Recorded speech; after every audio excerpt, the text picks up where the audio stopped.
Hermanos, es una tarde de bendición. Dios está en cada uno de nosotros. Y hemos venido en esta tarde a rendirle una vez más culto a nuestro Dios. Y lo vamos a hacer con toda la reverencia en la alabanza y en el tiempo que el Señor nos regala, escuchar la palabra del Señor. Y damos gracias a Dios. Yo sé que en sus corazones como en el mío hay gratitud, porque una familia ha venido desde muy lejos para compartir con nosotros la palabra del Señor, y como yo les conozco a ellos, también su corazón con cada uno de nosotros.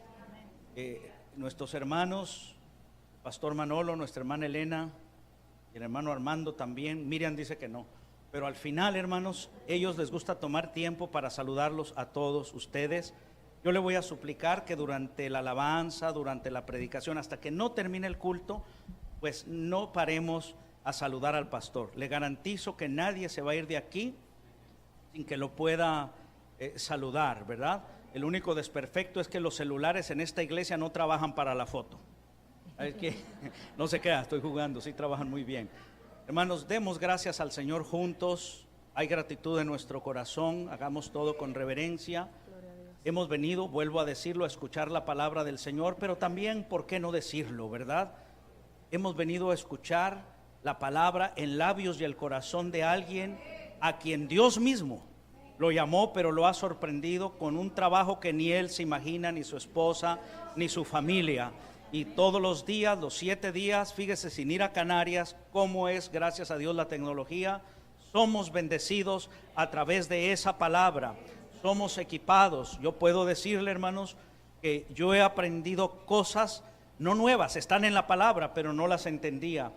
También he sido desafiado para servir al Señor de otra manera, y sé que también ustedes. Entonces, agradezcamos a Dios por las personas que Dios usa para darnos este regalo de la palabra. ¿Por qué no nos ponemos de pie, hermanos, y damos gracias al Señor, cada uno con nuestro corazón, con sencillez? Y le decimos: Señor Jesús, te doy gracias porque nos has permitido la vida, porque nos has permitido venir en esta tarde con un corazón limpio que presentamos delante de ti para adorar tu nombre, para bendecir tu nombre, Señor. Pero también es cierto, hemos venido con hambre en nuestro corazón para que tú nos hables. Y sí, Señor, es realidad. Te damos gracias por la vida del pastor José Manuel Sierra, su esposa, nuestra hermana Elena, nuestro hermano Armando, que gracias a él podemos tener imagen y sonido todos los días. Es loable darle gracias a Dios por estas cosas, Padre. Y sobre todas las cosas, recibe tú la honra, recibe tú el reconocimiento. Espíritu Santo, en esta tarde, hace nuestras vidas con cada uno como tú has dispuesto. Están en casa, hermanos, Dios me les bendiga. Disponamos nuestro corazón, porque yo sé que el Señor tiene cosas buenas cada día, y específicamente en esta hora. También les decimos que si contamos con su anuencia, este video, se va a pasar por el canal de televisión en vivo, se va a grabar de parte de nuestro hermano Armando, y si todos están de acuerdo en que esto se grabe, pueden quedarse aquí. Si alguno de ustedes tuviera inconveniencia, pues tendríamos que invitarlo para que venga otro día cuando no haya grabación. Pero yo sé que todos están de acuerdo. Tomen su asiento y entreguemos nuestro corazón al Señor. Gloria a Dios. Fuerte ese aplauso al Señor. Amén. Aleluya. Gloria al Señor. Qué bueno. Dios es tremendamente bueno y no para de sorprendernos en este viaje que estamos haciendo, que esta es la 7ª ciudad en la que venimos. La primera fue Orlando, la segunda fue Miami. A continuación nos fuimos a México, a la ciudad de Chalco. Ya van 3, 4 Torreón, 5 Las Vegas, 6 San Francisco y 7 Los Ángeles. Gloria a Dios. Dios es maravilloso, extraordinariamente bueno. Aleluya. Es la primera vez que... Bueno, la primera vez no, yo estuve aquí hace años. Hace muchos años vinimos a ver a un amigo, que por cierto cuando vinimos a su casa no estaba, pero vinimos a Santa Mónica. Santa Mónica vinimos.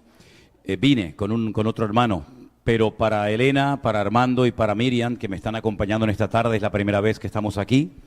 Y yo primeramente quiero darle las gracias al Señor por esta sorpresa, por esta bendición que jamás en nuestras vidas podíamos habernos imaginado, que en todos los lugares donde estamos visitando nos encontraríamos a tantos y a tantos hermanos que ahora entiendo que no estaba predicando a sillas vacías, sino a muchas personas, pero yo no lo sabía, pero ahora lo veo, ahora lo puedo comprender.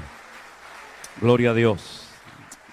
Y en este tiempo especial que el Señor nos está permitiendo disfrutar, porque es un tiempo realmente especial, es algo que jamás en la vida podíamos habernos imaginado, pues recibíamos muchas llamadas, pero dentro de esas cientos de llamadas que recibíamos casi a diario, en todo este tiempo, hubieron dos muy especiales. Una fue de un pastor de New Jersey, con el cual estaremos, cuando dejemos aquí Los Ángeles, estaremos con él en su iglesia durante unos cuantos días. Él me llamaba muy a menudo, nos saludábamos, nos conocimos y tuvimos la oportunidad de vernos el año pasado por primera vez en la ciudad de México, cuando él vino a visitarnos, ¿verdad? Y ahora también volvió a Miami a un culto de bautismos que celebramos. Pero en ese tiempo también me llamó mi hermano y amigo, el pastor José Arenas. Yo no lo conocía a él, parece ser que él a través de su papá sí me llegó a conocer a mí. Y fue un tiempo realmente extraordinario el que pudimos comenzar a conversar. Él me habló del canal One Vision, me hizo una entrevista. Yo nunca esperaba eso, ni me lo imaginaba a raíz de los 40 años que había cumplido en el ministerio, ya este año 41, el día 31 de mayo, y nos conocimos en México por primera vez, nos hemos vuelto a ver otra vez en México, y ahora tengo el privilegio y el honor de poder estar en Los Ángeles, en su iglesia, en la cual nos sentimos muy cómodos, muy a gustos, porque desde el primer momento Él nos abrió las puertas.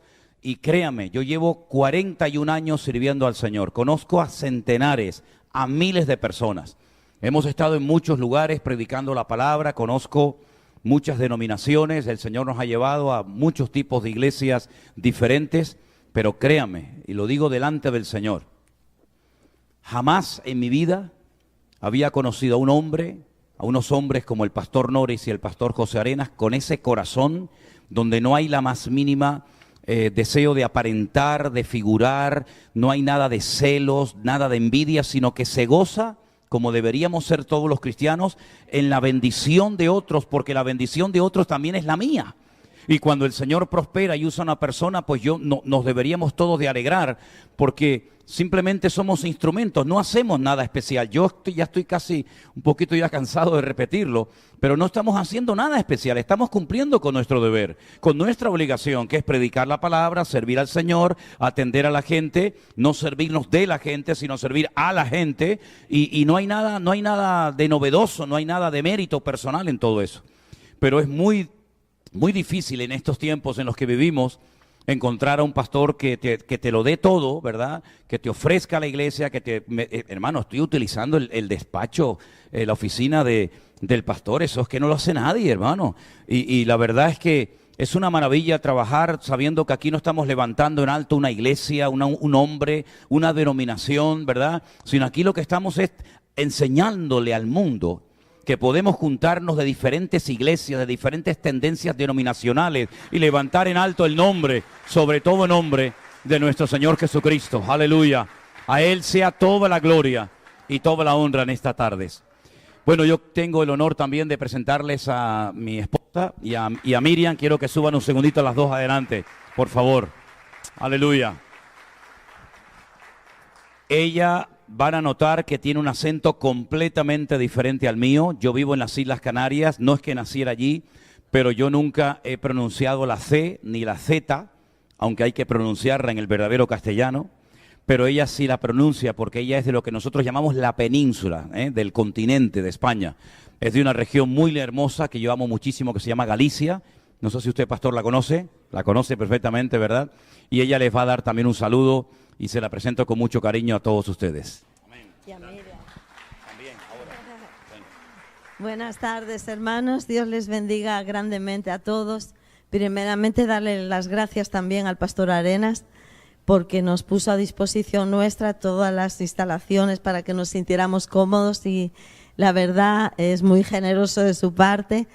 Y estamos muy agradecidos al Señor por estar aquí en este lugar, porque a Él siempre lo veíamos pues moverse con tal libertad en México, claro, porque conoce también aquella amada ciudad, ¿no? Y ahora lo vemos aquí, donde Él vive y donde Él tiene su iglesia y lo de la televisión y todo. Y estamos muy agradecidos al Señor por estar aquí.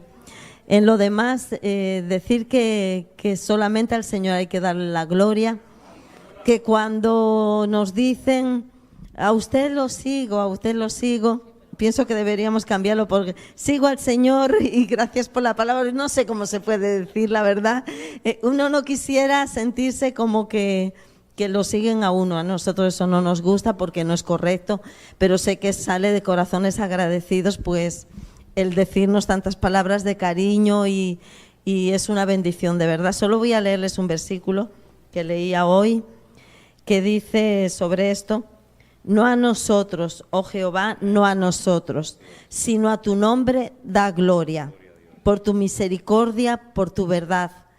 No a nosotros, a los seres humanos, sino al Señor, es al que le tenemos que dar gloria, honra y alabanza por siempre. Dios les bendiga. Un saludito. Sí, sí. No, Dios les bendiga, que estoy contenta de estar aquí. Amén. Gloria a Dios. Qué bueno, hermanos. Qué bendición, de verdad. Cierre sus ojos un segundito, si es tan amable, hermano.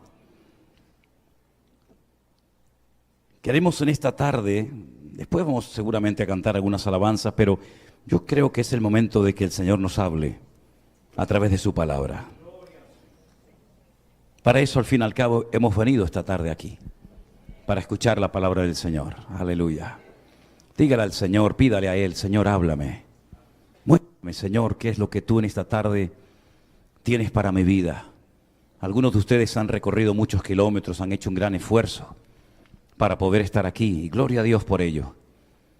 Pero ahora queremos que tu palabra hable a nuestros corazones, Señor. Muchas gracias, Dios mío, por este privilegio tan maravilloso de poder estar en este lugar con tantos hermanos y otros que nos están viendo en este momento en directo desde diferentes partes del mundo. Señor, queremos que tú hables a tu amada iglesia aquí presente y a los que después, Dios mediante, verán este culto.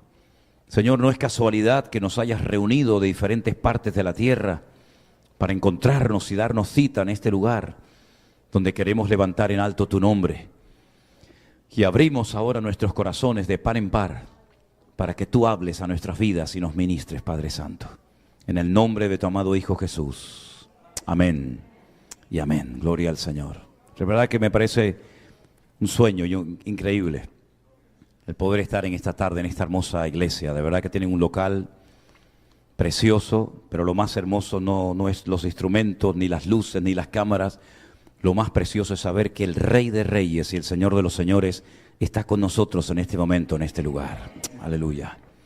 Hermanos queridos, yo no sé cuántos de los que están aquí se están reuniendo tal vez en alguna iglesia local, o si estás aquí por primera vez, pero sea como sea, hay algo que el Señor hace 2000 años dijo, y fue aquellas célebres palabras: yo edificaré mi iglesia.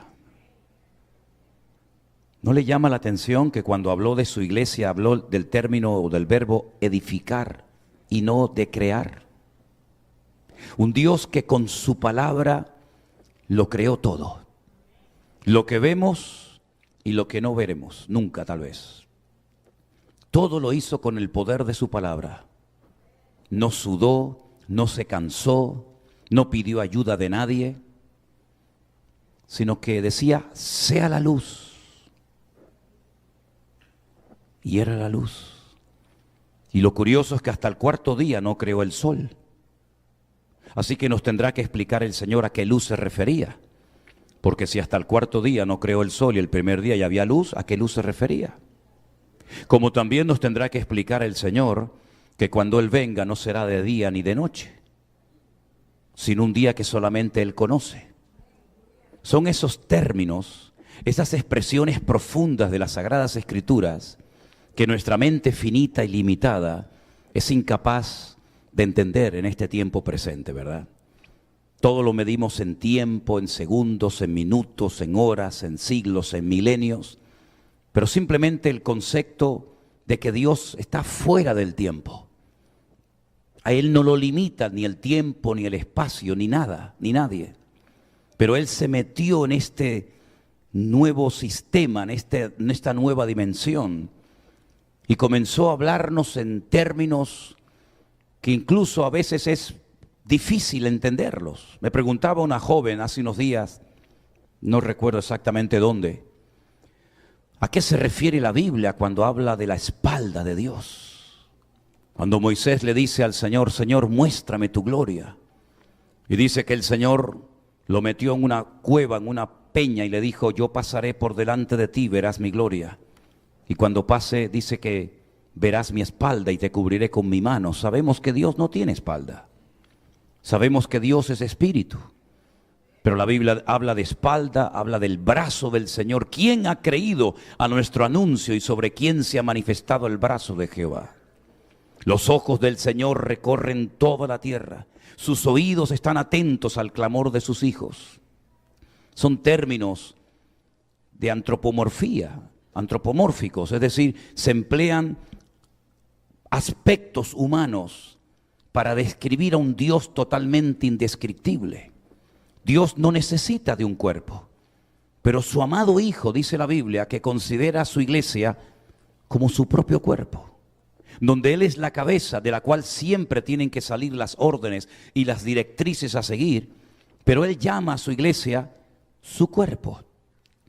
Y es interesante notar que una vez hubo un padre que, viendo que su hijo ya era avanzado en edad, ya tenía casi 40 años, casi, decide unilateralmente enviar a su hombre de confianza, Eliezer, mi Dios es mi ayuda, lo envía a lejanas tierras para que se encargue, dirigido por el Señor evidentemente, de buscar una ayuda idónea, una esposa, una compañera, una mujer para el heredero, para Isaac. Y dice la Biblia que va cargado, ¿verdad?, con camellos, con todo tipo de especies y de joyas. Y dice la palabra de Dios que llegó a un lugar donde puso una serie de pruebas al Señor y Él dijo, esta es la mujer idónea para el hijo de mi amo, pero no sabemos si ella va a querer venir. Al fin y al cabo le estoy hablando de un desconocido, de un hombre que nunca ha visto en persona, no sabe si es alto, bajo, guapo, feo, gordo, flaco, no sabe absolutamente nada de él. Era toda una prueba, pero él sentía en su corazón que esa era la mujer idónea para Isaac. Y cuando habla con ella, ¿verdad?, ella dice, yo iré y me casaré con ese hombre. Y dice la palabra de Dios que cuando venía, ella se cubre el rostro y se produce un flechazo. No sé si aquí se entiende esa expresión, ¿verdad? Pero fue algo así como cuando Elena me vio a mí en una iglesia una tarde, ¿no? Quedó anonadada, ¿no? Sin palabras, petrificada. Luego ya vendría el dame tu dirección, cómo te llamas, tu teléfono, en fin, bueno, esas cosas que ustedes saben, ¿no? Y entonces Isaac dice que la ve por primera vez y se enamoran a primera vista y nace un amor así de la nada y por fin tiene a su compañera. Exactamente igual ocurrió con nuestro Señor Jesucristo. Le faltaba una novia, le faltaba una compañera idónea, una compañera que le daría muchos quebraderos de cabeza, si me permiten la expresión, porque no es una compañera perfecta, porque la iglesia no es perfecta, usted lo sabe bien. Y dice la palabra del Señor que Dios decidió edificar a esa iglesia. Es algo que lleva tiempo. Crear es algo inmediato. Crear es inmediato, es instantáneo, pero edificar, construir, lleva años y lleva mucho tiempo. Y mis queridos hermanos, cuando vamos a la Biblia encontramos mensajes, cartas enteras dirigidas a iglesias, a congregaciones donde en cada una de ellas había problemas. No busque la iglesia perfecta porque no la va a encontrar. No existe una iglesia perfecta. Si pudiéramos con nuestra imaginación hacer un recorrido por las distintas congregaciones de la época, nos llevaríamos grandes sorpresas. Entraríamos a esa iglesia enorme, donde todos los dones del Espíritu Santo se manifestaban con total libertad, hasta el punto que el apóstol Pablo dice en 1 Corintios capítulo 1, nada os falta en ningún don. Pero en el capítulo 3 le dice, sois carnales, niños en Cristo. Os di a beber leche y no vianda porque no sois capaces, ni aún sois capaces todavía. Pues habiendo entre vosotros celos, iras, contiendas, no sois carnales y andáis como hombres. Por una parte parecían tan espirituales, pero a la hora de la relación entre hermanos eran los más carnales del mundo. Hasta el punto que el apóstol Pablo tiene que decir, sacad a ese fornicario de entre vosotros, ya que quiere vivir imitando el estilo de vida del diablo, pues que se vaya con el diablo, para que sea sacudido y vuelva en sí y recapacite cual hijo pródigo. Y encontramos hermanos en la iglesia de Corinto, una iglesia que estaban todo el santo día hablando en lenguas, interpretando y con dones y montones de manifestaciones del Espíritu. Encontramos a gente que se emborrachaba cuando llegaba el momento de la Santa Cena. Y hermanos que decían, ¿quién va a predicar hoy? No, hoy predica el hermano Pablo. Dice, ese es el que a mí me gusta.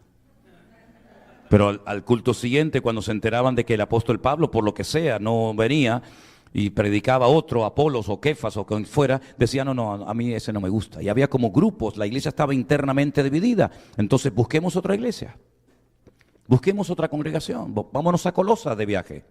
Y nos sentaríamos allí en una de las bancas de la iglesia, hablando metafóricamente, ¿verdad? Y encontraríamos que hay hermanos que tienen en su casa cultos donde adoran a los ángeles. Y uno dice, ¿pero esto qué es? ¿Cómo puede ser que algunos estén adorando y pidiéndole cosas a los ángeles? Y que otras personas todavía no sepan por qué se bautizaron y piensan que el bautismo era simplemente un ritual y no un acto de identificación total, absoluta con la muerte y con la resurrección del Señor.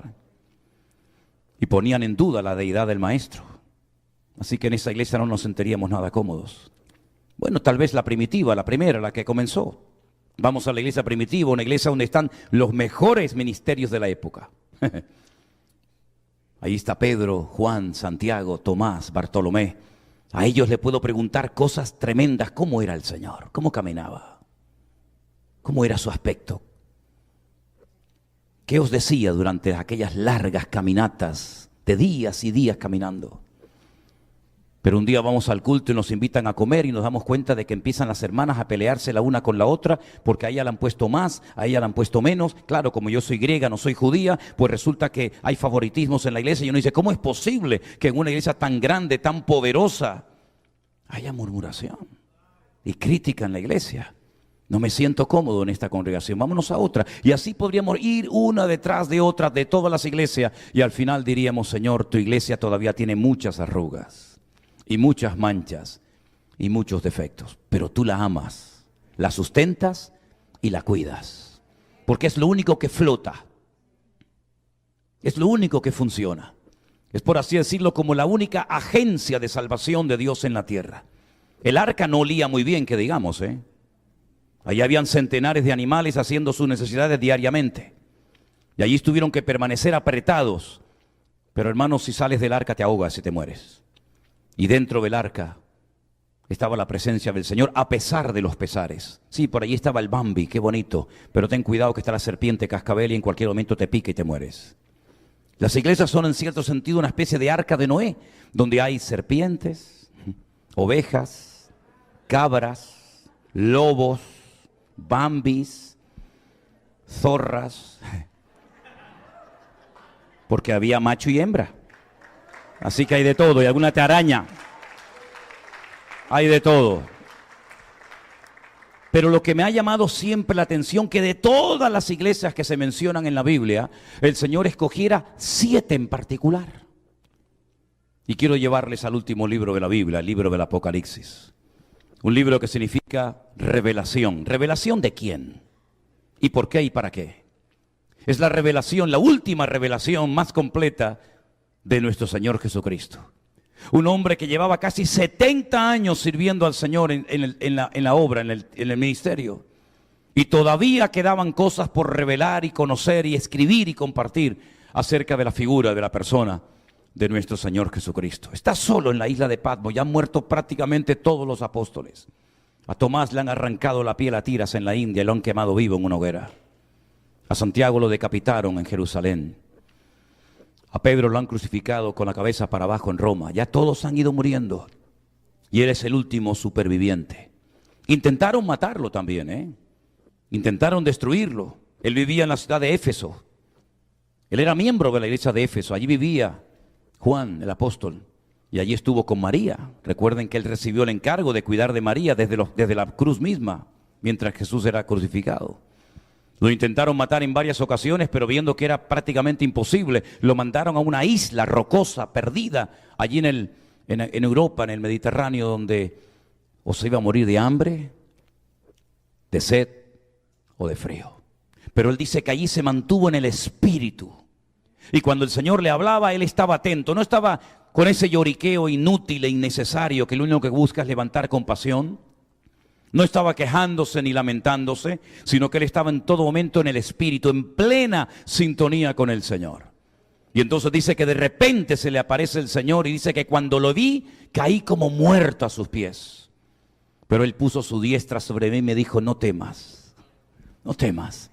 Y tal vez él pensó en ese momento que fue la misma expresión que utilizó el Señor Jesucristo cuando estaban muertos de miedo en una casa en Jerusalén en los días de la crucifixión del Maestro.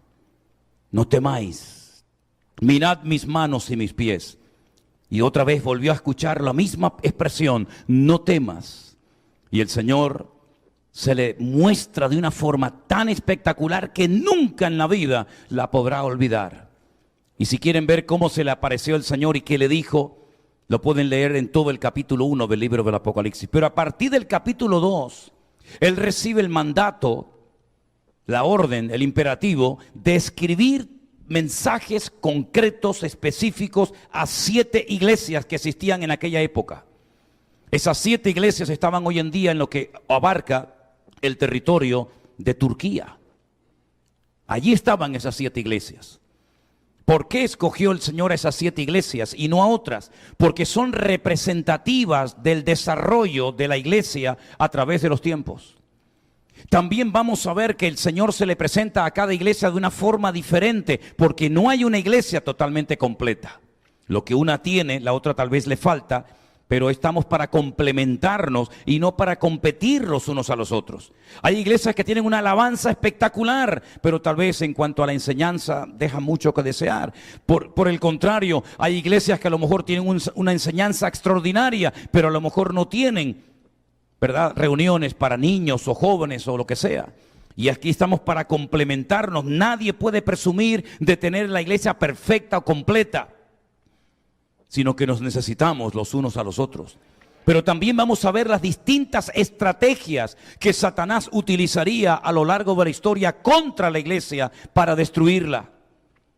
Y también vamos a escuchar algo que es como un hilo conductor, un denominador común, la forma como el Señor termina los mensajes, diciéndoles a cada una de ellas exactamente lo mismo.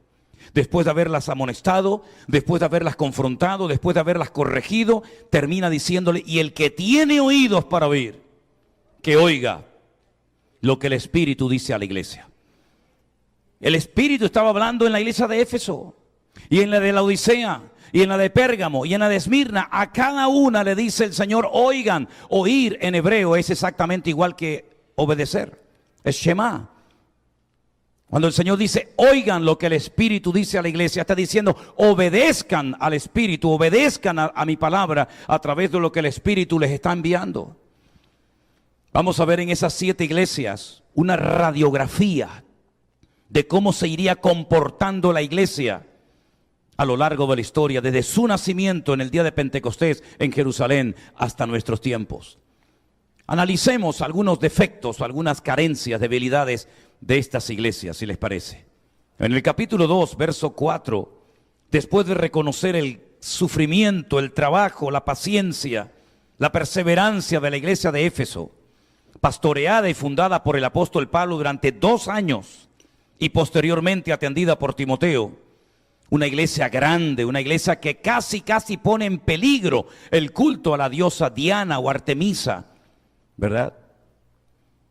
El Señor le dice a la iglesia: has sufrido, habéis tenido paciencia, han trabajado arduamente por amor de mi nombre y no han desmayado. En el versículo anterior le dice: habéis probado a los que se dicen ser apóstoles y no lo son, y los habéis hallado mentirosos. Ninguna iglesia nunca tuvo todo el Nuevo Testamento. Si usted fuera miembro de la iglesia de Corinto, tendría solo 2 cartas, Primera y Segunda de Corintios. Si usted fuera miembro de la iglesia en Tesalónica, tendría solamente 2 cartas, Primera y Segunda de Tesalonicenses. Si usted fuera miembro de la iglesia de Éfeso, tendría solamente 1 carta y ahora este mensaje. Es decir, cada una de las iglesias tenía una información, entre comillas, limitada, pero tenían algo que circuló durante siglos, que se llamó la didaqué. La didaqué eran los acuerdos de régimen interno que ayudaban a las congregaciones, por ejemplo, a probar si un apóstol era verdaderamente apóstol o era un farsante. La didaqué eran los acuerdos de régimen interno que se habían tomado en el primer concilio de Jerusalén, Hechos capítulo 15, y los acuerdos que se habían tomado a nivel de iglesia local para saber cómo actuar frente a casos, por ejemplo, de fornicación, de adulterio, de divisiones internas, etcétera, etcétera.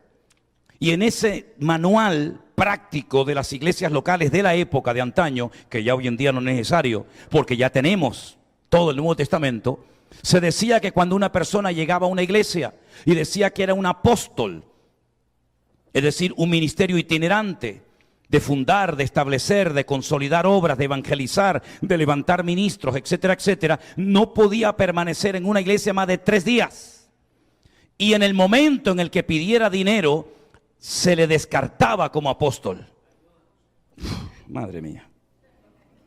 Entonces, si tuviéramos que utilizar en vez del Nuevo Testamento la didaqué hoy en día, ¿cuántos falsos apóstoles quedarían totalmente descartados hoy en día? Porque si en aquellos tiempos uno que estaba más de 3 días en la iglesia, con el cuento de que venía a predicar, con el cuento de que venía a ministrar, y encima después pasaba la mano para llevarse una gran ofrenda y no era apóstol, entonces ¿cómo actuaríamos hoy en día? Cuando parece que viene alguien de afuera y le abrimos la puerta y después a los de casa se la cerramos en las narices. Cuando parece que siempre lo de afuera es mejor que lo que tenemos en casa. Cuando parece que el apóstol, el profeta o los cantantes de la actualidad vienen y tienen carta blanca en la iglesia y luego al pastor se le cuestiona hasta la última palabra del mensaje del domingo. Y puede ser que a lo mejor dijo algo que no era exactamente así y ya están todos los miembros toda la semana cuestionando que el pastor se equivocó. No era Elías, pastor, era Eliseo. Y después resulta que viene un personaje de estos, hace barbaridades, hace pactos con la iglesia, le saca el dinero a la gente del bolsillo, los compromete, a veces dando una falsa expectativa a la iglesia y se le consiente carros y carretones. Mis queridos hermanos, la iglesia de Éfeso, el Señor la alaba y la reconoce y la admira. Dice: habéis probado a los que se llaman ser apóstoles y los habéis hallado mentirosos. Gloria a Dios, una medalla, un triunfo para la iglesia. Y va bien la historia, el currículum es extraordinario, pero cuando llegamos al verso 4, ahí se nos va el aire por todos lados. Y dice el Señor: pero tengo contra ti que has dejado tu primer amor. Entonces, ¿de qué te sirve todo lo que has hecho si ya no eres ni la sombra de lo que eras? Si os dais cuenta, todas las cosas, entre comillas, positivas o agradables de la iglesia, todas están en tiempo pasado. Has sufrido, has probado a los que se llaman ser apóstoles, has tenido paciencia, todo está en pasado. Es decir, es una iglesia que empezó bien, pero está viviendo de glorias pasadas. Y nosotros no podemos vivir de glorias pasadas ni del trabajo de otros. Nosotros tenemos que renovarnos cada día y como dice la Biblia, Él nos quiere llevar de gloria en gloria y de victoria en victoria y de bendición en bendición. Gloria a Dios por los misioneros. Gloria a Dios por los hermanos que nos precedieron, que pagaron un precio enorme para que el evangelio nos llegara hasta el día de hoy. Pero no podemos vivir del trabajo de otros, del sudor de otros. sino que tenemos que decirlo hoy en día: Señor, ahora es mi época. Gloria a Dios doy por Pablo, por Pedro, por Tomás, por Spurgeon, por Moody, por Billy Graham, por todos los que ustedes quieran mencionar. Pero ya no estamos en su época. Ahora es la época de José Arenas, ahora es la época de Manolo Sierra, ahora es la época de todos y cada uno de nosotros. Así que no podemos vivir de glorias del pasado. Es nuestra época y ahora es el momento de demostrar. Ahora es el momento de demostrar si verdaderamente todos los sermones que has oído te han servido de algo. Ahora es el momento de demostrar si tu fe es una fe teórica, simplemente religiosa, o eres un hombre de Dios. Y por eso el Señor le dijo: no tienes tiempo para leer, yo te voy a dar tiempo, ya verás. No tienes tiempo para estudiar la palabra, no te preocupes que te va a sobrar el tiempo, querido. No tienes tiempo para orar, para buscar al Señor y para estar tranquilo en mi presencia, porque tu vida es trabajar, trabajar y más trabajar. No te preocupes, yo lo voy a hacer así en un plumazo. Y metió a millones de cristianos, cerró millones de iglesias en todas partes del mundo y nos estuvo durante semanas en nuestros hogares. Ahora tienes tiempo para leer la Biblia. Ahora te voy a quitar la venda de los ojos. Ahora te voy a demostrar la fe que tienes o que no tienes. Y muchos aprendieron. Y muchos se dieron cuenta de que eran simplemente cristianos religiosos. Y muchos se quedaron por el camino. Y a muchos no les sirvió de nada aquel tiempo, sino vuelven otra vez a lo mismo. Por eso dice la Biblia: si oyereis hoy su voz, no endurezcáis vuestros corazones. Porque hemos visto muchas veces a personas que estaban mal, pero el Señor vino y les tocó. Y por gracia, por misericordia, les habló y les sacudió la conciencia. Y el Espíritu Santo trajo mensaje a su vida. Y lo aprovecharon y cambiaron. Y Dios los prosperó y los bendijo. Pero hemos visto a mucha gente que oyeron la voz de Dios, que sabían que tenían que cambiar, que sabían que tenían que arrepentirse. Cerraron sus corazones, dijeron: este mensaje le viene bien a este. Hermana, escuche, esto va para usted. Y cuando el Señor habla, no es para tirarle la pelotita a nadie, sino es para decir: yo soy el que tengo que escuchar la palabra. Y si pierdes la oportunidad, te secas y pierdes la bendición de Dios para tu vida.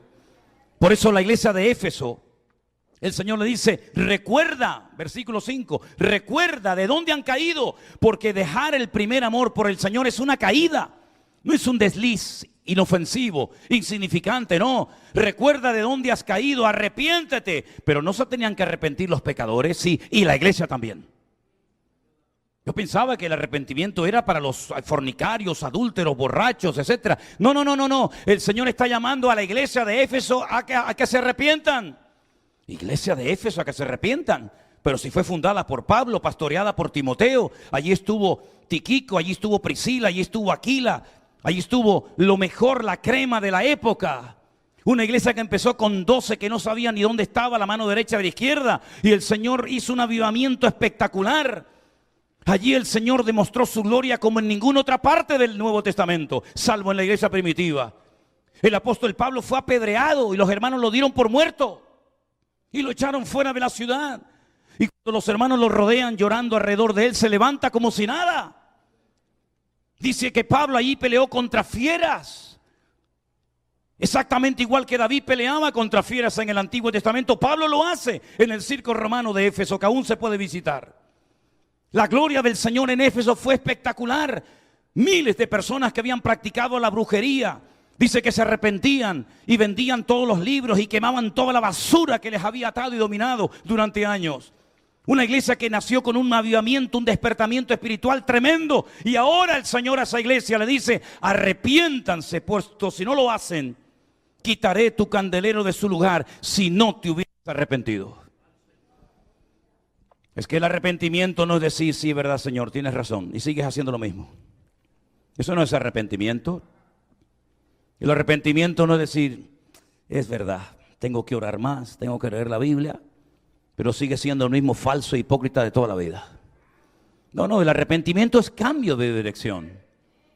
El arrepentimiento es cambiar y es demostrar. Juan el Bautista que decía: haced frutos dignos de arrepentimiento. Es la moda que todo el mundo se quiere bautizar ahora, ¿verdad?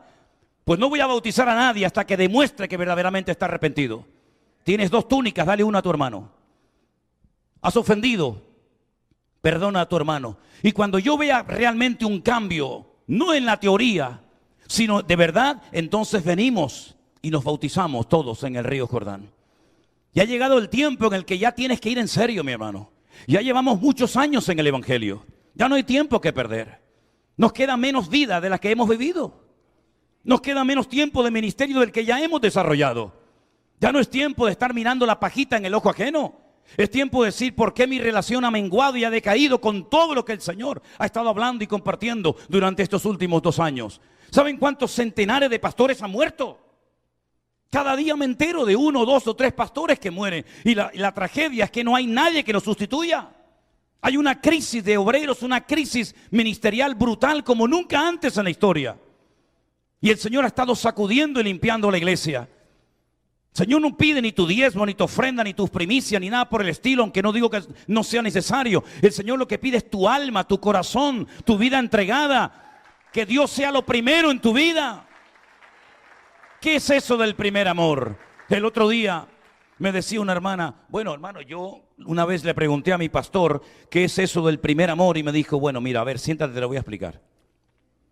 ¿Qué te dijo? Le dije.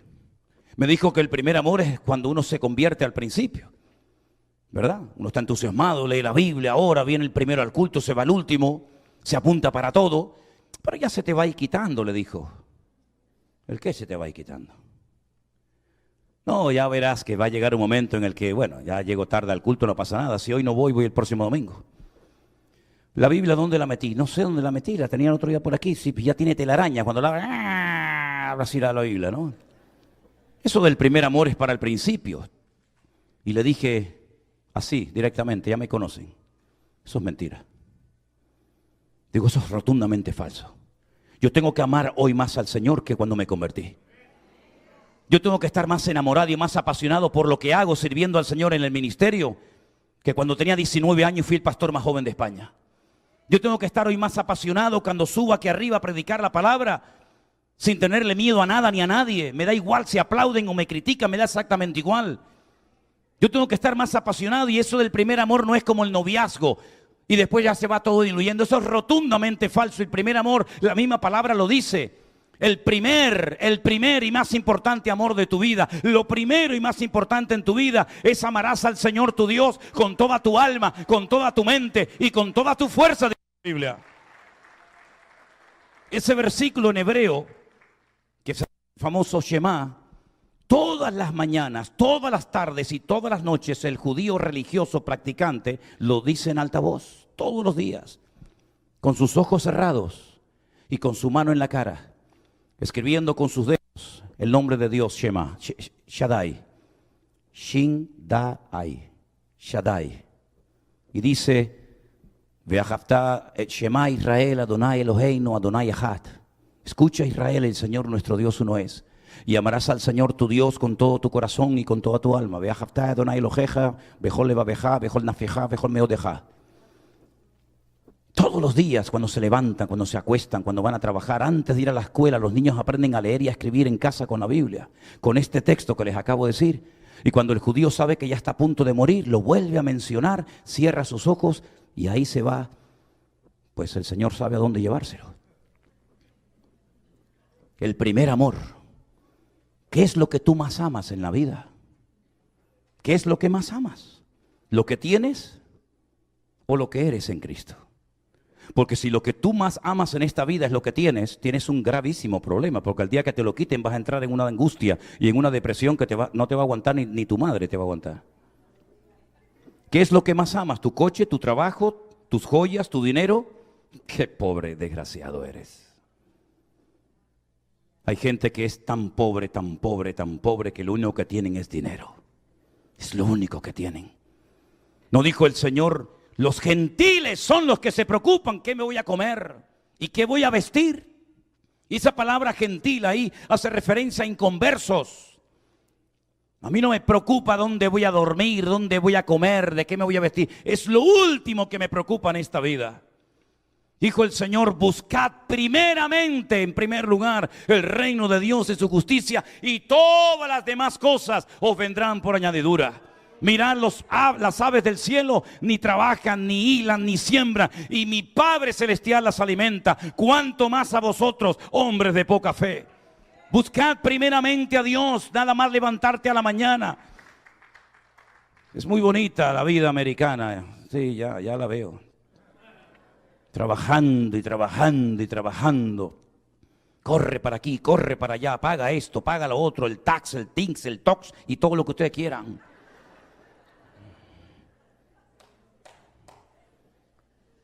Ay, Señor, Señor. Cuando una persona me dice que no tiene tiempo para Dios, yo digo, pero ¿sabes lo que estás diciendo? Imagínate que en la eternidad, cuando te presentes, que te vas a presentar, querido, delante del Señor, y Él sentado en su trono, y tú, Señor, estoy aquí, y le dices, no tengo tiempo, estoy muy ocupado, no tengo tiempo, ponte en la cola si quieres. Buscad primeramente el reino de Dios y su justicia. Es lo que le pasó a la iglesia de Éfeso. Muchas profecías, muchas lenguas, muchos dones, muchos milagros, pero apartaos de mí, hacedores de maldad, porque nunca hicisteis mi voluntad. Son palabras durísimas, pero están ahí en la palabra de Dios. Bueno, vayamos a otra iglesia. Esta no cumple nuestros requisitos. Vámonos a la de Pérgamo, ¿les parece? Versículo 14. Tengo unas pocas cosas contra ti. Tienes ahí a los que retienen la doctrina de Balaam. Ahora hablaremos de este personaje siniestro, que le enseñaba a Balac a poner tropiezo a los hijos de Israel, a comer cosas sacrificadas a los ídolos y a cometer fornicación. Balaam era un pseudo profeta. Realmente era un falso profeta. No era del pueblo de Israel, era un hombre que se prostituyó ministerialmente hablando. Un hombre que supuestamente tenía unos dones adivinatorios, capaz de bendecir o capaz de maldecir a la gente. Y entonces un rey llamado Balac, sabiendo que a Israel no se le podía derrotar en el campo de batalla, cambia la estrategia. Y dice, si peleamos cuerpo a cuerpo con esta gente, nos van a derrotar y vamos a perder. Tenemos que buscar otra estrategia. Vamos a atacarles por el mundo espiritual, no por el mundo natural. Sube a lo alto de la montaña y cuando veas a todas las tribus de Israel acampando en el valle, maldícelas. Maldícelas. Lanza palabras de maldición contra ellos. Y no solamente eso, sino que organizó reuniones terribles donde invitaban a los hijos de Israel a cometer fornicación y a comer cosas que ellos sabían que en aquel momento no se podían comer. En otras palabras, intentó destruirlos desde adentro, no desde afuera. Y entonces en esta congregación de Pérgamo dice la Biblia que tenían la doctrina de Balaam. ¿Qué es la doctrina de Balaam? El apego al dinero, la mala utilización del poder de la lengua. Ese fue el problema de Balaam. Una mala utilización de la lengua, maldecir en vez de bendecir. Y por otra parte el apego al dinero, porque todo lo que hacía Balaam lo hacía por esto, por el dinero. Y la doctrina de Balaam consiste en eso, en una mala utilización del poder de la lengua y un apego excesivo al dinero. ¿Está hoy en día entre nosotros la doctrina de Balaam? ¿Ustedes qué piensan? Hay gente que le dice, Dios ha puesto en mi corazón, Pastor Manolo. Ya no, porque ya no me llaman. Y yo doy gracias a Dios. Pero hubo unos tiempos que me decía, Pastor Manolo, tengo una carga muy grande por España, por la madre patria. Y digo, mira, hijo, ni madre ni patria. Así que empiezas mal. España no es ni madre ni patria. Así que vamos a empezar bien. A ver, ¿qué carga te puso el Señor por la madre patria? No, el Señor ha puesto en mi corazón que tengo que ir a España. Ah, bueno, pues venga. ¿Para qué me llama a mí? No, pero usted sabe, pastor, que hay unos gastos. Ya. Hay unos gastos de hotel, de avión, tenemos que tener una ofrenda mínima. Y le digo, mira, escúchame una cosa, yo estoy muy ocupado ahora, llámate a otro. Te voy a dar el teléfono de este que te va a atender de mil maravillas, pero a mí no me molestes para este rollo. Si Dios te ha puesto en el corazón venir a España, a México, a Perú, a la Conchinchina, usted tiene que ir con dinero o sin dinero. Porque el Señor le ha dicho que vaya. Y si el Señor le ha dicho que vaya, no se preocupe que Él le va a proveer el avión, la cama, la comida y le va a proveer de todo. Es más, si no te provee para que vayas a cumplir el llamado, dudo mucho de que Dios te haya llamado. Ahora, a lo mejor no va a ir en primera. Nosotros en nuestra vida hemos viajado en primera. Yo no sé lo que es ir en primera. Pero bueno, tampoco estamos cerrados a eso, ¿no? A ver si me entiende. Pero no, me da igual. Me da exactamente igual. Pero mis queridos hermanos, el apóstol Pablo, el Señor le dijo una noche en la celda, tienes que dar testimonio de mí en Roma. Así como has dado testimonio de mí aquí, tienes que ir a Roma a dar mi palabra. Y Pablo dijo, bien, amén, yo voy. ¿Cómo me llevan? Te van a llevar preso. Vas a ir gratis.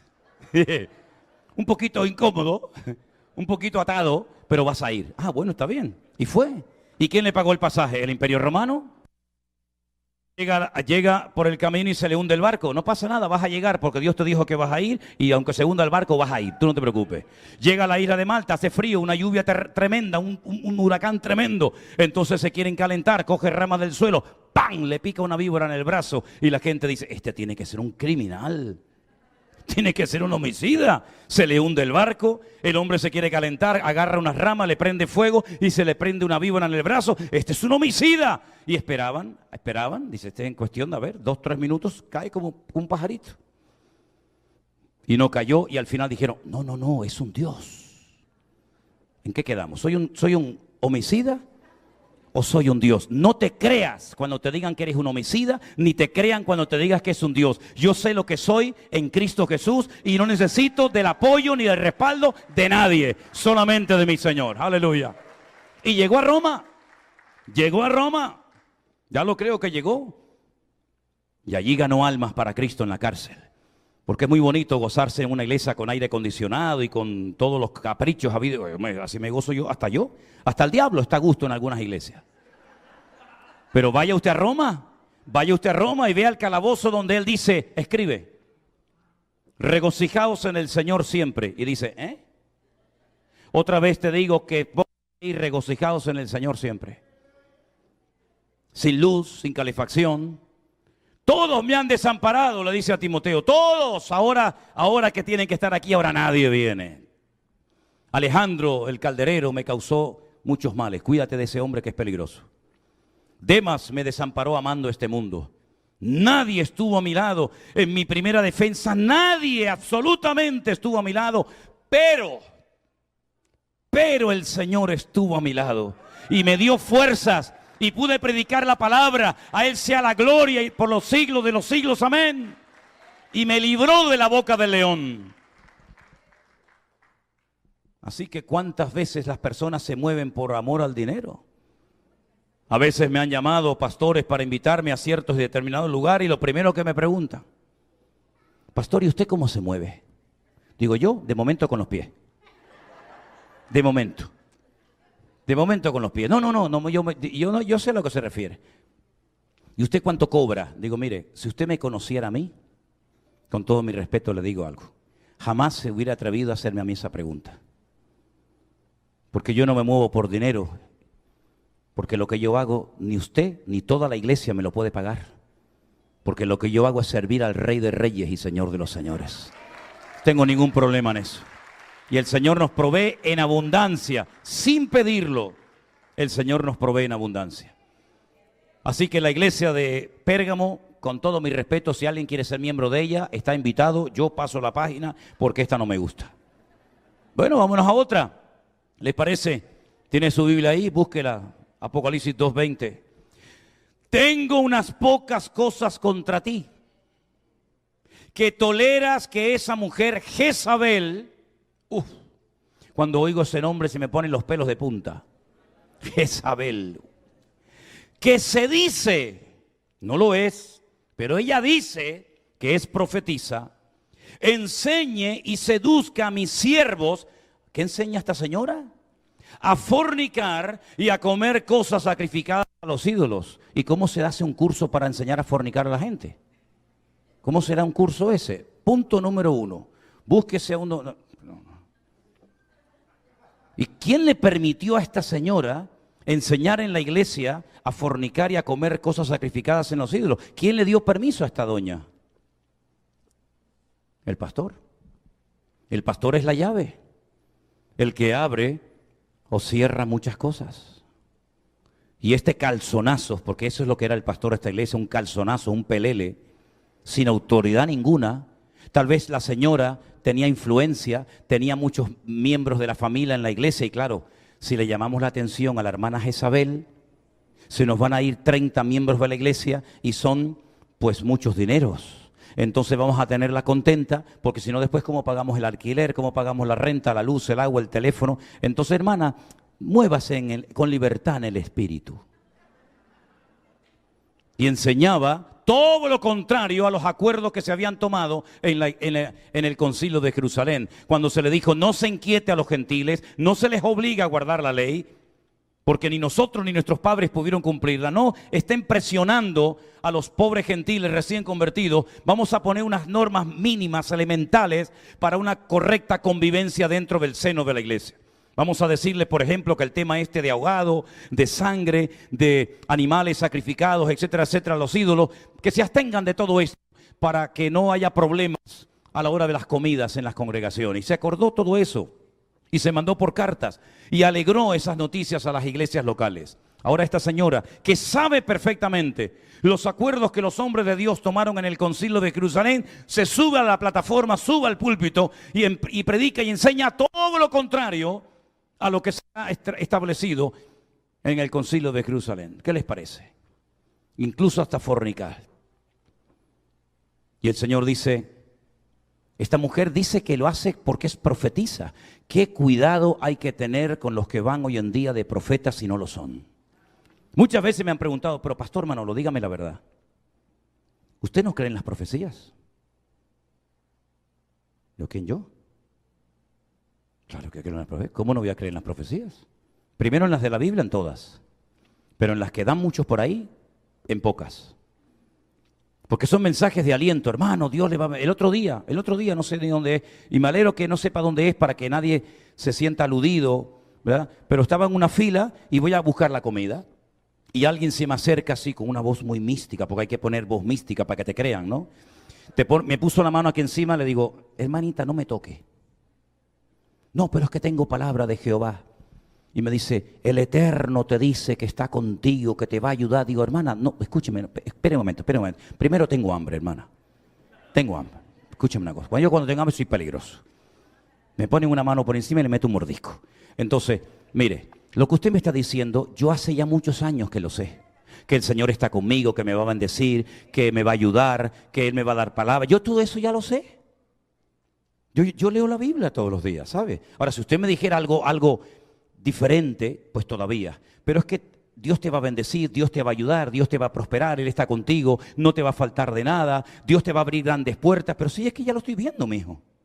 Pero si es que lo estoy viendo, si a todo lugar donde vamos no conocemos a nadie y el Señor nos tiene todo el día con la boca abierta, sorprendido. Así que no me venga a mí dar palabra de ánimo porque yo estoy bastante animado. Así que busque la comida y dedíquese a comer, hermana. Claro, un pastor que habla así, automáticamente este hombre no tiene amor. ¿Y amor qué es? ¿Decir a todos sí, guana, para parecer bueno? ¿O amor es decir, eso no es de Dios? La Biblia dice esto, ¿eso no es de Dios? Yo le recuerdo que una vez los discípulos del Señor Jesucristo le dijeron al Maestro, Señor, tenemos que contarte algo, como si Él no lo supiera. Señor, hoy ha habido gente que se ha marchado ofendida. Porque como el mensaje ha sido fuerte, ha sido duro, como diciendo el Señor, afloja un poco, afloja que nos quedamos solos. Y el Señor le dice, sí, se fueron ofendidos algunos, sí. Pues mira, hijos, si quieren aprovechar y marcharse ustedes también, aprovechen, ahí está la puerta, váyanse. Así era el Señor, así era nuestro Dios. No tenía amor el Señor, Él era el amor personificado. Él era el maestro de maestros. Él era perfecto en todo lo que hacía y decía, pero había momentos en los que decía una cosa y la verdad a quién le duele, la verdad a quién le molesta, al religioso, al vago, al flojo, al que está en desorden, al desobediente, a ese la palabra lo tritura. Pero al que ama a Dios, dice Señor, gloria a Dios por tu palabra. Yo estoy seguro que si fuéramos a un culto a escuchar, a predicar al Señor Jesús, o a Pablo, o a Pedro, o a Santiago, o a Juan, o a Tomás, hermano, nos saldrían ampollas por todo el cuerpo. Estoy plenamente convencido de que aquellos hombres no eran cobardes. Aquellos hombres eran valientes a la hora de predicar la palabra del Señor. Y yo siempre he dicho, mientras yo me ciña la palabra, mientras yo te predique la pura y sana doctrina de la palabra del Señor, todos tenemos que decir amén aunque nos duela.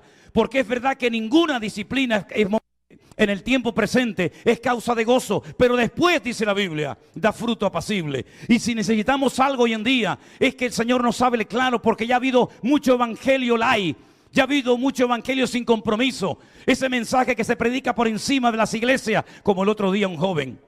Es que tengo tantas anécdotas que contar. Se me acerca un joven y me dice: pastor, le dije al pastor de mi congregación, pastor, tenemos que predicar, claro, hay un montón de cosas malas en la iglesia, hay pecados por aquí, hay pecados por allá. Y le dijo: hermano, usted tiene que pedirle al Señor que le enseñe el arte de predicar sin ofender a nadie. Digo, entonces lo que tiene que estudiar usted es para diplomático.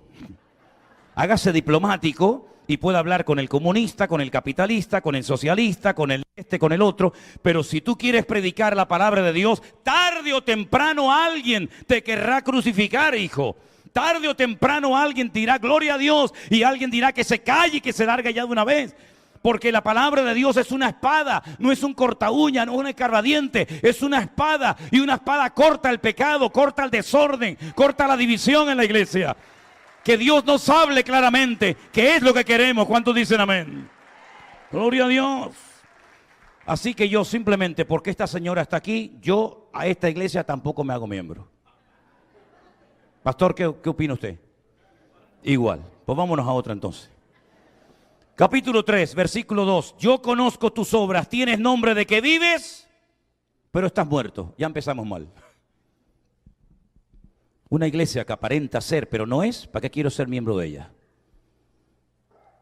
Conozco tus obras, tienes nombre de que vives, pero estás muerto. Sé vigilante y afirma las otras cosas que están para morir, porque no he hallado tus obras perfectas delante de Dios. Acuérdate pues de lo que has recibido, oído, guárdalo y arrepiéntete. Otra vez llama a la iglesia al arrepentimiento. Si no velas, vendré sobre ti como ladrón y no sabrás a qué hora vendré. Así que yo sinceramente, ¿qué quieren que les diga? Para que no me pase lo del versículo 5 que dice: el que venciere será vestido de vestiduras blancas y no borraré su nombre del libro de la vida. Mira, como yo no quiero que el Señor me borre ese libro, porque existe la posibilidad de ser borrado. No me diga, bueno, yo le leo la Biblia. El que venciere será vestido de ropas blancas y no borraré su nombre del libro de la vida. ¿Y el que no vence? Pues no se viste de ropas blancas y le borro el nombre del libro de la vida. Esto es 2 y 2 son 4.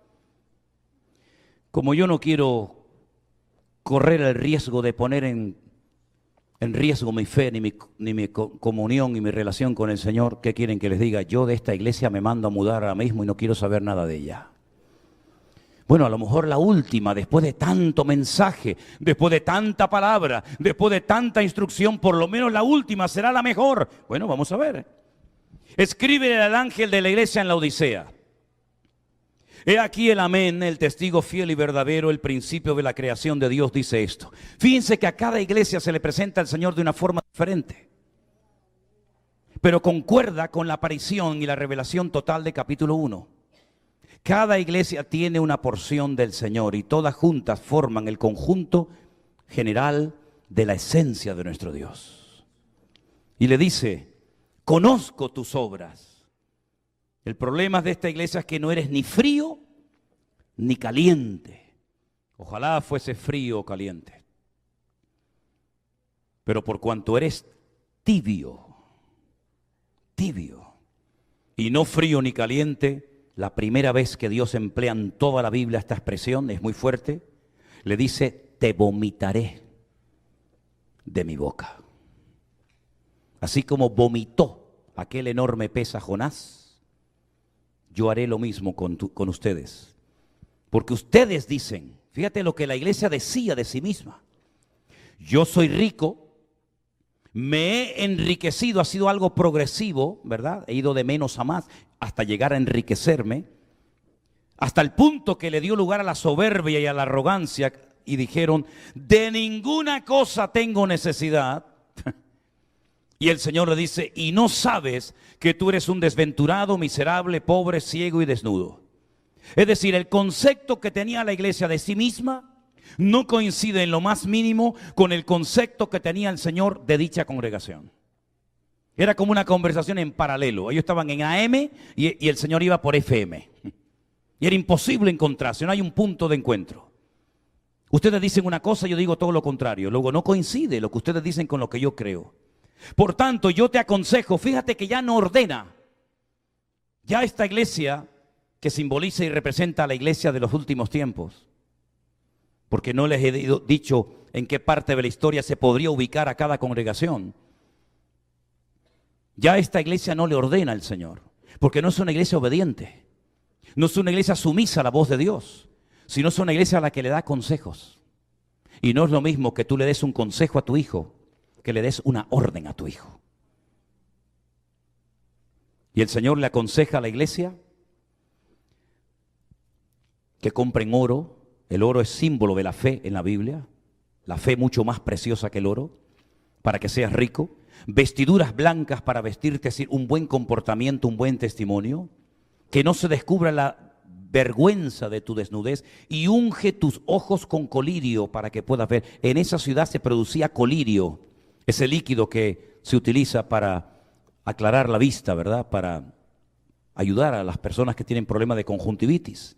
Así que si quieren, hagan en lo espiritual lo que saben que la gente hace en la ciudad: ungir, enjuagar los ojos con colirios para que puedan ver, porque no están viendo nada. Yo reprendo y castigo a todos los que amo. Sé pues celoso y arrepiéntete. Y ahora viene una expresión que todos los cristianos, yo diría, que saben de memoria este versículo, ¿verdad? El 20, que dice, dígalo conmigo: he aquí, yo estoy a la puerta y llamo. Si alguno oye mi voz y abre la puerta, entraré a él, cenaré con él y él conmigo. Y eso se lo decimos al inconverso. Cuando estamos dando testimonio a una persona inconversa, le decimos: sabes que ahora el Señor está llamando a la puerta de tu corazón, así que ábresela. No digo que no sea así, pero sacamos el texto del contexto y formamos un pretexto.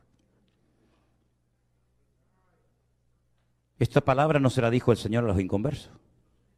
Esta palabra se la dijo a una iglesia. Llevo 1 hora tocando a la puerta. Si estoy tocando a la puerta es porque no estoy dentro, porque no tiene sentido tocar a la puerta cuando ya estoy dentro. Y entonces, ¿a quién le estaban haciendo el culto? ¿A quién le habían cantado?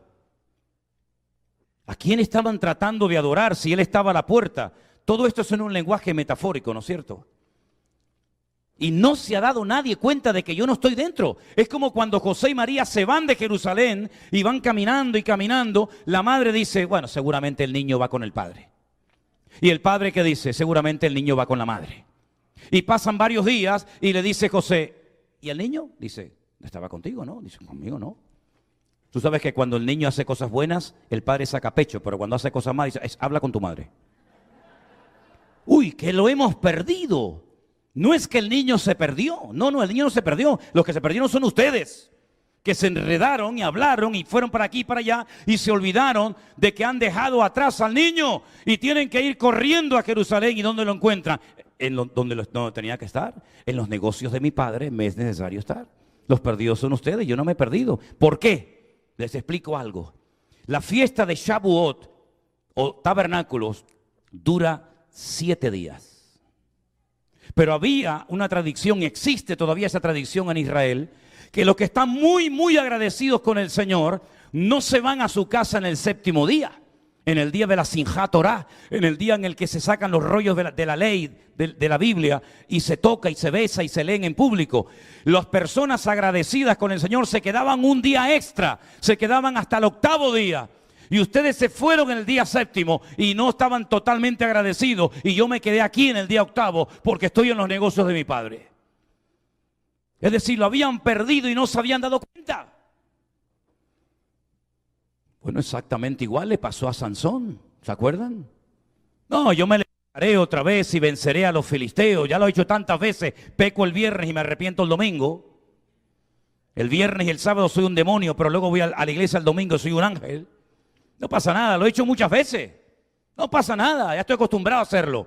Hasta que un día se dio cuenta de que el Espíritu del Señor se había apartado de él y él no se había dado cuenta. Y entonces se convirtió en el monigote del enemigo. Le arrancaron los ojos, se lo llevaron a un molino y allí como un animal dando vueltas hasta que murió. Lo mismo le pasó a Saúl. Si Dios no me responde, por lo menos que el infierno me hable. El Espíritu del Señor se fue de él y no se había dado cuenta. Lo mismo le pasó a la mujer, a la amada del Cantar de los Cantares, que oyó la voz del amado y no abre la puerta, y cuando la abre ya el amado se había ido y entra en una enfermedad terrible, enferma de amor, dice que estuvo. ¿De qué sirve que oigamos la palabra? ¿De qué sirve que oigamos el mensaje si luego al salir por la puerta no lo ponemos en práctica? Dice que el que oye la palabra y la recibe con gozo, pero sale y si no tiene raíz, si no ha sido buena tierra, vienen las aves del cielo y le arrebatan la semilla y vuelve otra vez a las andadas y vuelve otra vez a lo mismo. Y lo ves ahora aquí llorando y quebrantado y levantando las manos y haciendo todo tipo de juramentos y promesas delante del Señor, y dentro de media hora lo ves otra vez borracho tirado en las calles. ¿Y cuántas veces la gente pasa del altar a la amnesia y se olvidan de lo que le prometieron al Señor? Aquí lloraron y allí se olvidaron de todo. ¿Cuántas veces ha ocurrido eso en la vida de centenares de creyentes? Porque no son coherentes con lo que dicen amén. Porque dicen amén como los loros a todo y en el fondo no saben lo que significa a lo que te comprometes cuando dices amén. La iglesia de la Odisea, decían ellos, nos hemos enriquecido. De ninguna cosa tenemos necesidad. Y el Señor le dice, ¿qué dicen? Ciegos, desventurados, miserables, pobres. ¿Qué estáis diciendo? Si alguno oye mi voz y abre la puerta, entraré a él, cenaré con él y él conmigo. ¿De qué iglesia nos haríamos miembro? ¿De las 7? Probablemente de ninguna. Porque no existe la iglesia perfecta. Y aquí hay una radiografía de cómo la iglesia se iba a comportar y actuar a lo largo de la historia. Qué fácil es decir, Pedro negando al Señor, qué terrible, ¿eh? Israel hoy ve la gloria del Señor y al día siguiente murmurando. Qué fácil es decir, fíjate los corintios cómo eran, carnales.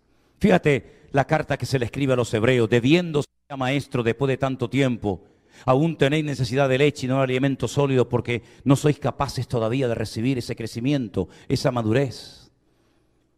Qué fácil es mirar a los demás y señalarles con el dedo, ¿verdad? Eso se llama en psicología proyección.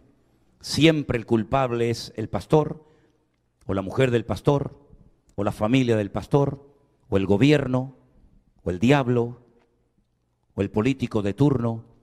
Pero qué complicado le resulta a algunos decir, como dijo Isaías, ay de mí, que siendo hombre inmundo de labios han visto mis ojos tu gloria.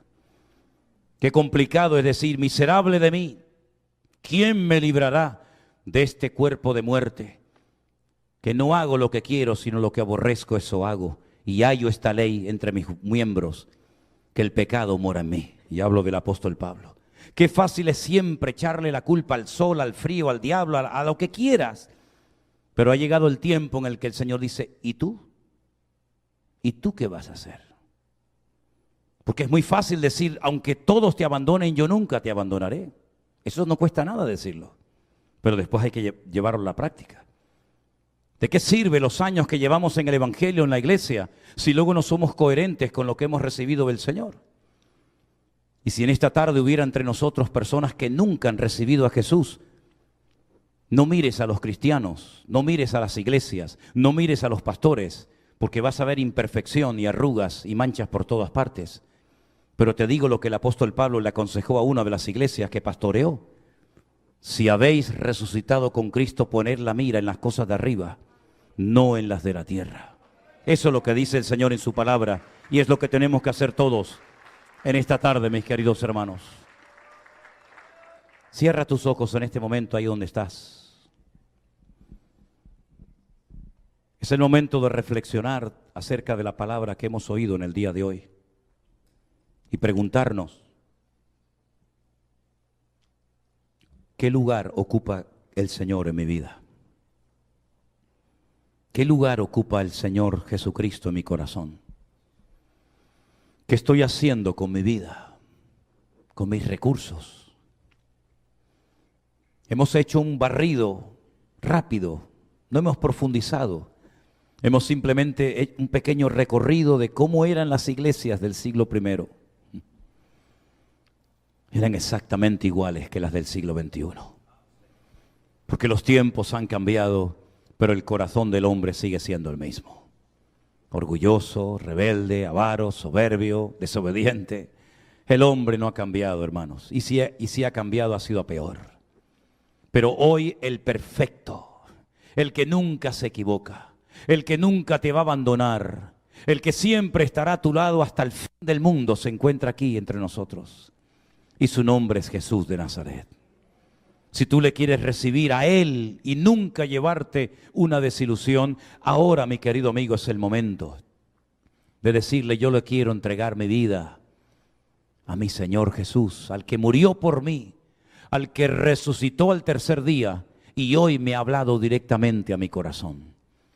Si hay alguien entre nosotros, me gustaría...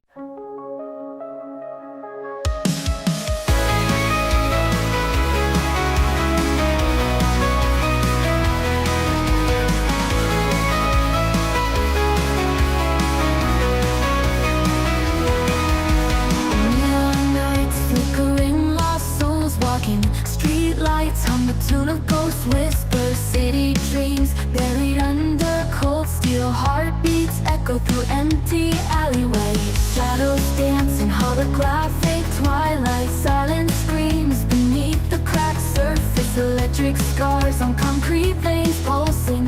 Digital ghosts haunting these broken streets. Lights fade, whispers scream lost in static haze. Voices echo longing traces in the air. Spirits rise, neon skies, dreams in disarray. Echoes of the night calling, can't escape despair. Winding roads through virtual despair. Broken hearts left in empty squares. Faceless eyes watching from down corners. Synthetic love disintegrates like morning fog. Shadows dance in holographic twilight. Silent screams beneath the cracks of faded moon. Lonely hearts trapped in mirror reflections. Lifeless eyes staring into neon gloom. Lights fade, whispers scream lost in static haze. Voices echo longing traces in the air. Spirits rise, neon skies, dreams in disarray. Echoes of the night calling, can't escape despair. Winding roads through virtual despair. Broken hearts left in empty squares. Faceless eyes watching from down corners. Synthetic love disintegrates like morning fall. Flicker in the distance, a warmth breaks the night. A single bloom pushing through cracked concrete, a fight for something real, a touch, a connection untold. A melody breaks the silence, a story to unfold. A ragged voice, a lone guitar, a song in the square. Singing of hope of breaking free, a dream to repair. The lonely gather, drawn by the sound. Faces light up, shadows retreat from hallowed ground. Lights flicker, whispers rise above the static fight. Voices join the chorus, the symphony takes flight. Spirits soar, neon sky, dreams ignite the night. Echoes of the night calling, can't stare us in the light.